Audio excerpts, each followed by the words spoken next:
एक गांव में एक रामू नाम का आदमी था। वह राजमिस्त्री का काम करता था। जो घर बनता है उसमें ईंटा जोड़ा जाता है। जो मिस्त्री ईंटा जोड़ता है उसी को राजमिस्त्री कहते हैं। तो रामू वही काम करता था। वह बहुत ही गरीब था। गरीब होने के कारण उसकी पत्नी कहती है, जी आप अकेले काम करते रहते हैं, हमको अच्छा नहीं लगता है। आप अपने साथ हमको भी लेकर चलिए। आप वहाँ पर मिस्त्री का काम करिएगा और हम लेबर का काम करेंगे। ईंटा ढोएंगे, बालू ढोएंगे, गिट्टी ढोएंगे। जो काम मिल जाएगा वह हम कर लेंगे। रामू कहता है, क्या तुम पागल हो गई हो? लोग क्या कहेंगे? अपनी पत्नी से काम करवा रहा है। जब बैठा कर खिलाने का औकात नहीं था तो शादी क्यों किया था? सब यही बातें बनाएंगे। तो पत्नी कहती है, छोड़िए गांव के लोगों को। गांव के लोग तो बातें बनाते रहते हैं। अपना काम करने में शिकायत नहीं होता है। कमा के खाने में शिकायत नहीं होता है। आज आप नहीं काम करिएगा तो कोई हमको बैठा कर खिला देगा। तो गांव के लोगों के बात क्यों मानते हैं? आज के जमाना में यह नहीं देखा जाता है कि औरत काम कर रही है। अब तो औरत मर्द मिलकर साथ में काम कर रहे हैं। देख रहे हैं औरत क्या से क्या बन जा रही है। कितना औरत को छूट मिला है। तो हमको कमा कर खाने में कैसी शिकायत? आज से हम भी आपके साथ काम करने चलेंगे। तो रामू कहता है कि अच्छा ठीक है, जब तुम नहीं मानेगी तो चलो। दोनों साथ में काम करने चला जाता है। रामू राजमिस्त्री का काम करता था और वहाँ पर उसकी पत्नी लेबर के काम करती थी। दोनों साथ में सुबह उठकर नहा धोकर गांव के आसपास एक शिव जी का मंदिर था। वही मंदिर में दोनों पूजा करने जाते थे। वहाँ से आने के बाद रामू के पत्नी जल्दी जल्दी खाना बनाती थी और साथ में नाश्ता भी बनाती थी। दोपहर में खाने के लिए साथ में ले जाती थी और जल्दी जल्दी खाना खाकर दोनों साथ में ही काम पर निकल जाते थे। वहाँ पर भर दिन काम करने के बाद दोनों साथ में घर आते थे। ऐसे ही उनका प्रतिदिन का काम था। रामू के शादी हुए 8 वर्ष हो गया था, लेकिन अभी उसका संतान नहीं था। दोनों इतना शिव जी के पूजा पाठ करते थे, लेकिन संतान नहीं था। लेकिन दोनों कभी भी भोला जी से शिकायत नहीं किए कि हम इतना पूजा पाठ करते हैं, लेकिन मेरा गोद क्यों नहीं भर रहा है। जैसे ही 10 बरस हुआ तो रामू के पत्नी गर्भवती हो गई। यह बात अपने पति को बताती है तो पति बहुत खुश होता है और कहता है, आज से तुम अब काम करने मत जाना। तुम घर पर रहकर आराम करो। इतना साल के बाद हमारे घर में खुशियाँ आने वाला है। घर चलाने का चिंता छोड़ दो कि कैसे घर चलेगा, सब हम संभाल लेंगे। बस तुम अपना और बच्चा के ख्याल रखना। इतना कहकर काम पर चला जाता है और पत्नी घर पर रहकर आराम करती है। ऐसे ही धीरे धीरे समय बीता गुरु बहना।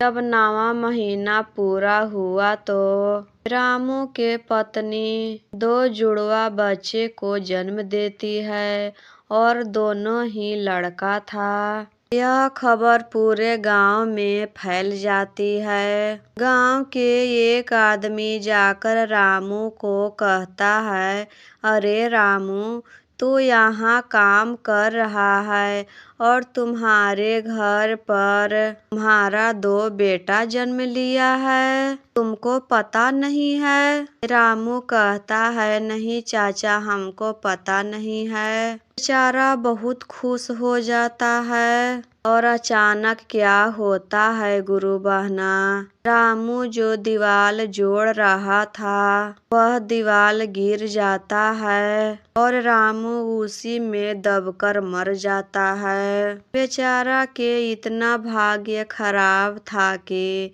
अपने बेटा का मुंह भी नहीं देखा कि कैसा बेटा हुआ है। इसी बेटा के लिए 10 बरस इंतजार किया था, लेकिन बेटा के जन्म के खुशी के दिन ही वह मर गया। एक आदमी रामू के घर आकर बताता है कि रामू के ऊपर दीवाल गिर गया है और रामू उसी में दबकर मर गया। यह बातें सुनकर रामू के पत्नी बहुत रोने लगती है। देखो तो आज हमारे घर में खुशी का माहौल था और भगवान जी कितना बड़ा दुख दे दिए। यह बात सुनकर रामू के जो बूढ़ी माँ थी वह अपनी बहू को बुरा भला कहने लगी और कहती कि तुम्हारा बेटा अपशगुन है, कुभाखर है, बनौती है, इसका पैर तो खराब है, जन्म लेते ही मेरा बेटा को खा गया। इससे अच्छा कि तुम निसंतान रहती। और उसी समय अपनी बहू और दोनों पोता को घर से निकाल देती है। जाओ, मेरे घर से निकल जाओ। बहू कहती है, माँ जी, हम कहाँ जाएंगे, हम अकेले तो नहीं हैं, मेरे साथ 2 छोटा छोटा बच्चा है, इस बच्चे को लेकर हम कहाँ जाएंगे। गांव के लोग भी बहुत समझाते हैं, इसमें इस बेचारी का क्या दोष जो इसे घर से निकाल रही हो। तुम जितना प्यार अपने बेटे से करती हो उससे ज्यादा यह अपने पति से प्यार करती थी। घर से निकालने के बाद वह अपने नैहर जाती है रहने के लिए, लेकिन वहाँ भाभी जो थी वह नहीं रहने देती है। अपने पति से कहती है, अपने ससुराल तो बर्बाद कर दी, अपने पति को खा गई है, अब हमारे घर रहने आई है, वो भी अपने साथ 2 बच्चा को लेकर। इसका भार कौन उठाएगा? आप अकेले होकर इतना आदमी का बोझ कैसे उठाएंगे? इसे मना कर दीजिए।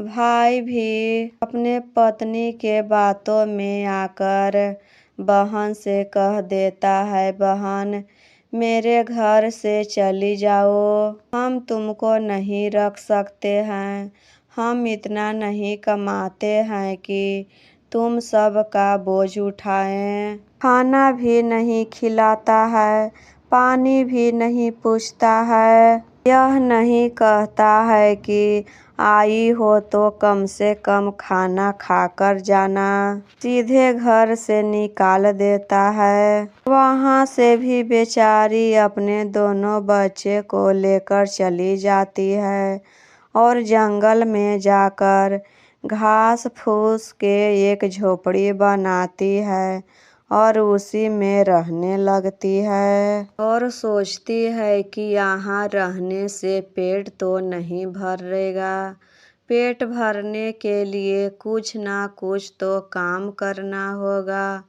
और यहाँ जंगल में कौन सा काम मिलेगा।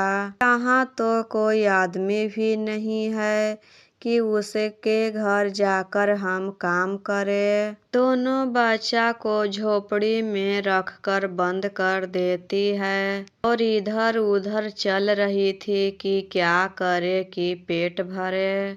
तभी उसको नजर पड़ता है बेल के पेड़ पर, और वहाँ पर भांग धतूरा भी जमा हुआ था। जंगल में फूल तो रहता ही है। वो सोचती है कि यही काम करते हैं, पेड़ से बेलपत तोड़ लेते हैं, फूल तोड़ लेते हैं, भांग धतूरा ले लेते हैं और चलते हैं बेचने।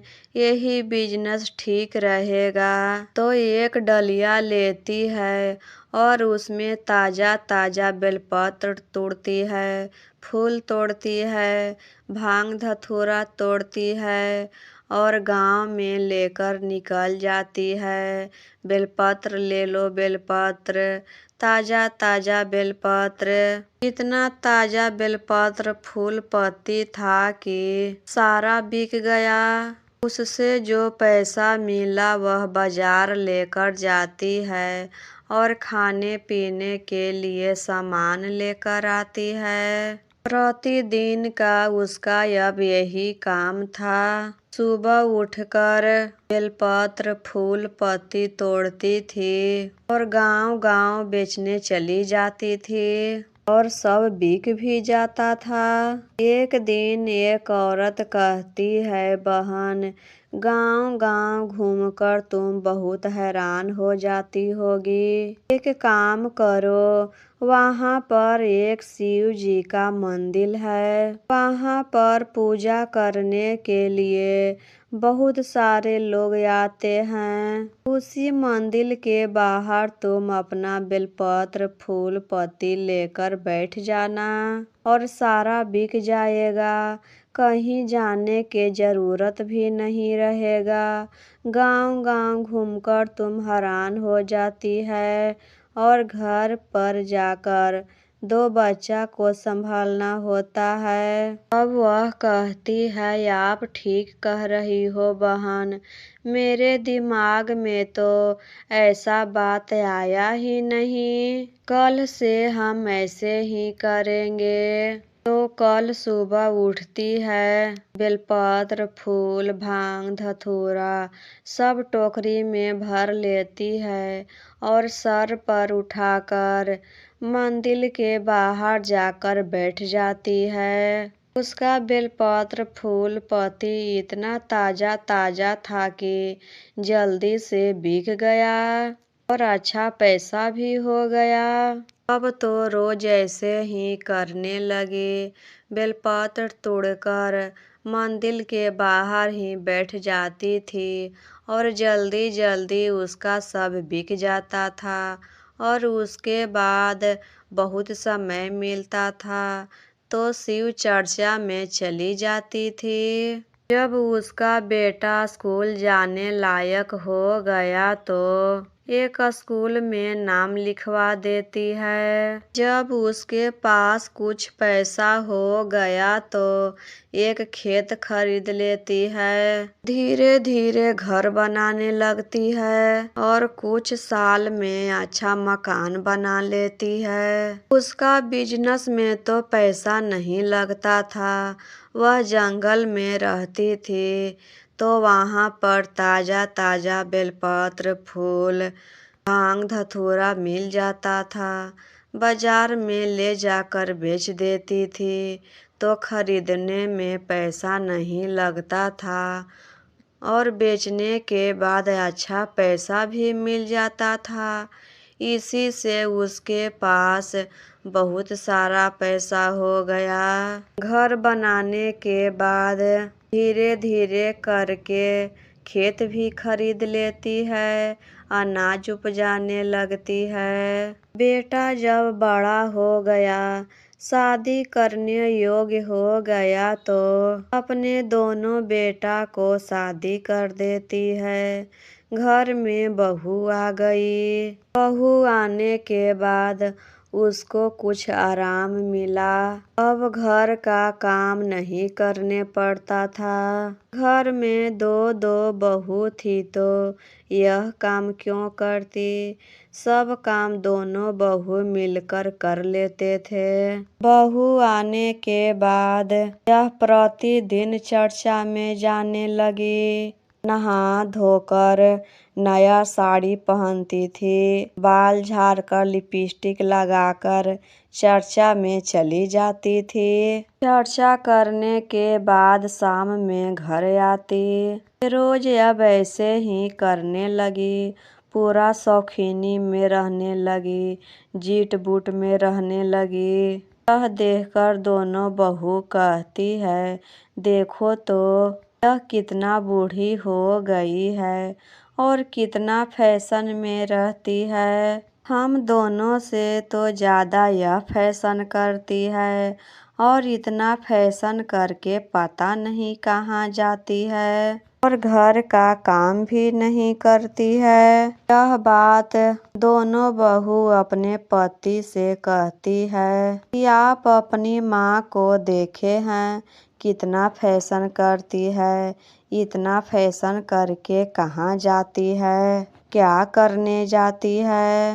बेटा कहता है कि चर्चा में जाती है और कहाँ जाती होगी। कुछ दिन कुछ नहीं कहता है। फिर दूसरे दिन दोनों बेटा घर के बाहर बैठा था। माँ नया साड़ी पहन के बाल झाड़ के लिपस्टिक लगाकर चर्चा में चली गई। अभी दोनों बहू घर से बाहर निकलती है और अपने अपने पति से कहती है, देखिए तो कहाँ जा रही है, इतना फैशन करती है। तब वह कहता है कि आने दो, आज पूछते हैं कहाँ जाती है। और उधर से शाम को ही आती है। जब शाम हुआ, चर्चा खत्म हो गया तो उधर से आई। तब तक दोनों बेटा दरवाजा पर बैठा था और पूछा कि माँ कहाँ से आ रही हो। माँ कहती है, बेटा चर्चा में से आ रहे हैं। फिर बेटा कहता है कि इतना शाम हो गया, अभी तक चर्चा हो रहा था। माँ कहती है, हाँ चर्चा हो रहा था और आज तक तो तुम कभी भी ऐसा सवाल नहीं किया। आज क्या हो गया जो तुम हमसे पूछ रहे हो। हमको क्या करना है, घर में दो दो बहू है तो हम क्या करेंगे।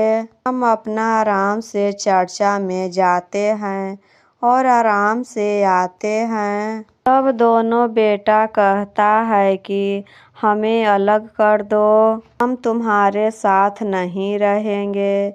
यह बात सुनकर माँ को बहुत दुख होता है और कहती है, अच्छा तुम दोनों अलग रहना चाहते हो तो ठीक है, अलग हो जाओ। तुम दोनों इस बात के लिए अलग हो रहे हो कि हम चर्चा में जाते हैं और भर दिन चर्चा में रहते हैं। इस उम्र में हमको क्या करना चाहिए। जीवन भर तो हम मेहनत मजदूरी करके कमाए खाए हैं, लेकिन अब घर में दो बहू आई है तो हम सब दिन काम करते रहे। जब तुम दोनों का यही मन है कि अलग रहेंगे तो हो जाओ अलग। तो दोनों अलग हो जाते हैं। घर में 3 हिस्सा लगता है और जितना उसके पास खेत था सब अपने नाम पर रखती है, अपने दोनों बेटा को नहीं देती है। कहती है, रहने के लिए हम तुम दोनों को घर दे दिए हैं, क्या हम इतना मेहनत करने के बाद सब पाए थे, खरीदे थे। तुम दोनों भी मेहनत करके अपना बनाओ खाओ। हम अब बूढ़ी हो गए हैं, सब दिन हम काम करते रहेंगे, यह खेत हम रखेंगे, मरने के बाद ही तुम दोनों को मिलेगा।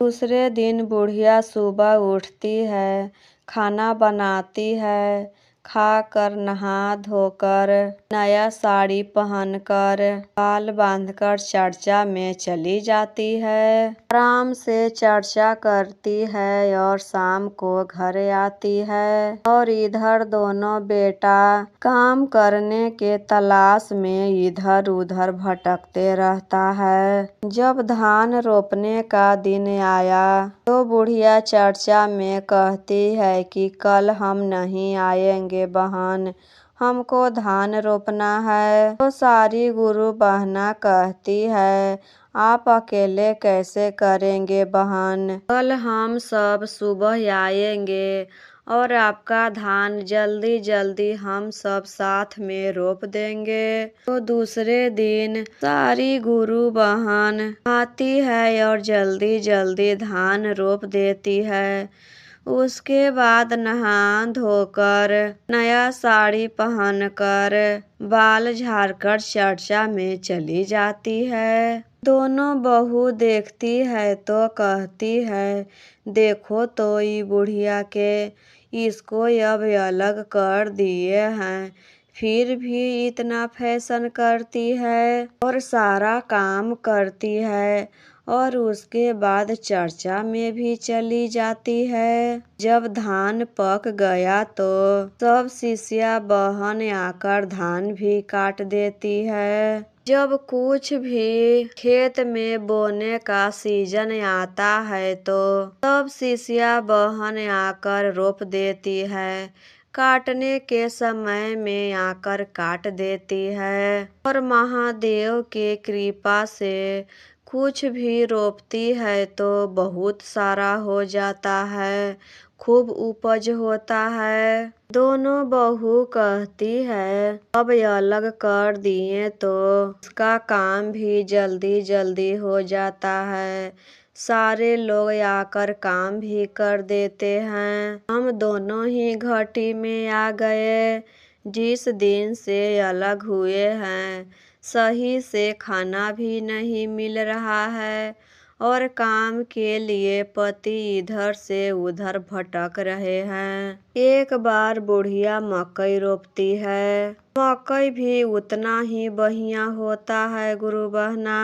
जब मकई हो जाता है गुरु बहना तो सारी शिष्या बहन आकर मकई को काट देती है और उसके दरवाजा पर जाकर रख देती है। उसके बाद सारी शिष्या बहन नहा धोकर चर्चा में भी चली जाती है।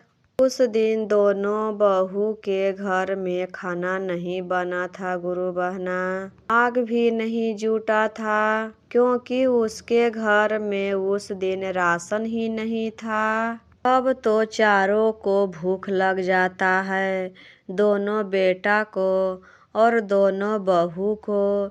चारों आपस में बातें करते हैं कि आज तो घर में कुछ नहीं है, क्या खाए, कहाँ से लाए, बहुत जोर से भूख भी लगा है और कुछ काम भी नहीं मिल रहा है।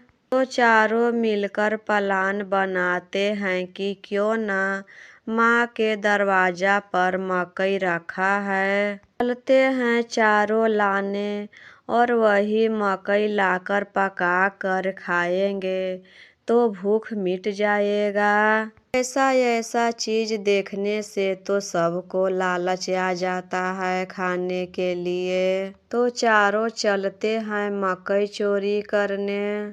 तब चारों मुंह में कपड़ा बांध कर मकई चोरी करने जाते हैं कि कोई देखेगा तो पहचानेगा नहीं। जैसे ही चारों मकई उठाते हैं तो दोनों बेटा कुत्ता बन जाता है और दोनों बहू बिल्ली बन जाती है। कुत्ता बनते ही दोनों भो भो भो भो करने लगता है और बिल्ली बनते ही दोनों म्याऊं म्याऊं करने लगती है। कुत्ता के डर से बिल्ली भागने लगती है। कुत्ता तो बिल्ली का शिकार करता है और उस समय तो दोनों को बहुत भूख लगा हुआ था, खाने के लिए दौड़ता है तो बिल्ली छिप जाती है। दोनों पति पत्नी होने के बावजूद भी अलग अलग रहने लगे, डर के मारे कि कहीं उसके सामने जाएंगे तो खा ना जाए। अब तो चारों को गलती का पछतावा हो रहा था, लेकिन करे तो क्या करे। चारों भूख के मारे व्याकुल भी थे। तो एक आदमी कुत्ता और बिल्ली बनते हुए चारों को देख लिए थे।